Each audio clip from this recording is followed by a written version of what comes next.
If you suffer damages to your home from wind and there was no flood whatsoever, but you have wet drywall insulation in your house, the carrier absolutely would owe for that. Now, a lot of policies are requiring a storm-created opening, right? You need to ask your roofer, ask your public adjuster to find the storm-created opening now. Find it now, early on, all right? Where did the water get in? How did it get in? So that you can prove it later when they deny your interior damages because you had no storm-created opening. But they will owe for that, and that's water, and that's ensuing loss. And that ensuing loss, water damage, right, is covered under the terms and conditions of the policy, usually under coverage A.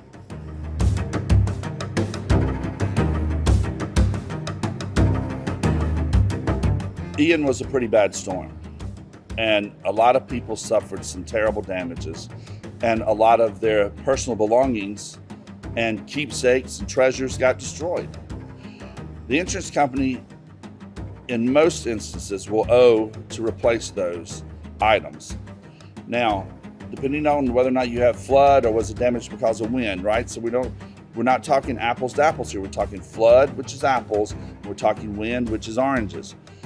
But most of those policies will cover your belongings and your personal items. And the way they go about doing that is they usually have an appraiser. They'll send these things off, have it all documented, and they'll have someone appraise it. And then they give you basically what it's worth today, which is probably not a lot because you're going to depreciate it, right? But you should have your own appraiser. You should have someone else do it for you. But how are you going to do that? Pictures of everything.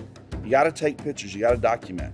And then you can have someone independently that you hire look at all of this information and value it. And a great place to start with that is a public adjuster who can help log it all, photo document it, and then put it into some type of an estimating form, or hire the right person to document your damages and give you a proper value for personal belongings.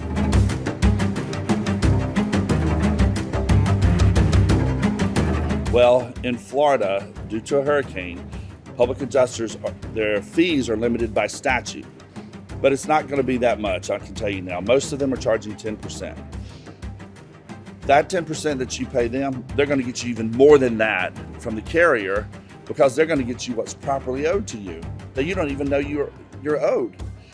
Listen, don't worry about that. What you need to worry about is whether or not you're getting indemnified. And if you get fully indemnified, you'll have plenty of money to pay a public adjuster.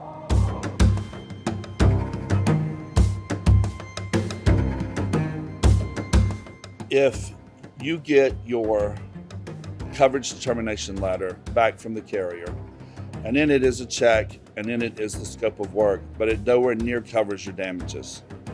And then you find that the scope of work in the check isn't consistent with what the adjuster that came to your property and looked at your damages saw, then you can contact that adjuster and ask him or her and say, hey, listen, this wasn't what actually took place at home, at the house versus what I got. What should we do? And see if you can get that adjuster involved in some way to contact the insurance company to tell them that that's not exactly what he or she put down. But again, get a public adjuster to represent you. That's the best place to start.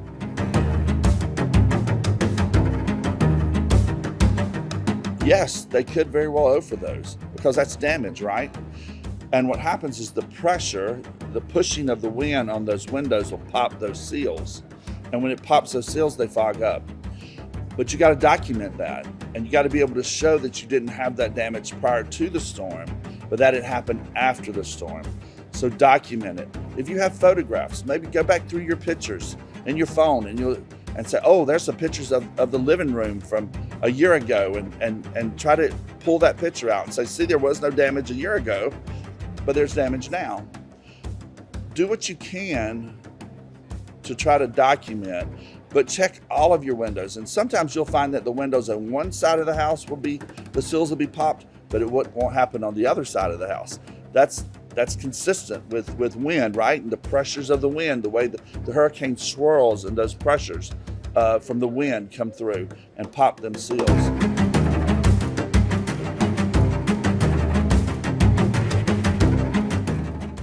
want to talk to you just a second and warn you about two things in your policy that you may not be aware of. A lot of policies, especially homeowners policies, but definitely commercial policies, we're seeing these 180-day provisions popping up, where within 180 days of the loss, if you don't notify the carrier that you intend to take the replacement cost value of the loss, your policy flips to an actual cash value policy, which means you can lose thousands of dollars. I had a client during Hurricane Irma that lost $2.5 million. It's a lot of money. So if you haven't done that yet, and if you have a public adjuster or you have someone representing you, you need to put in writing to the carrier that that you're seeking replacement cost coverage. The second thing I want to warn you about is ordinance and law coverage. Now, most ordinance and law coverage lasts for 2 years, and after 2 years, you lose the coverage if you don't do the work. Well, we're nowhere near that part right now, right? But I want to make you aware of the fact that you may have ordinance and law coverage if you purchased it in your policy. Ordinance and law coverage is to cover those things where the code has changed. Because your house is a little bit older, you may have to bring it up to code. That's what the ordinance and law coverage is to pay for that, for bringing your house up to code. You may have that coverage. Again, you'll have to look at your policy to determine that. But a lot of times carriers don't talk to you about ordinance and law coverage or how much of it you have available and how to use it or how to go about getting it. But it's there, and if you purchased it, you deserve it.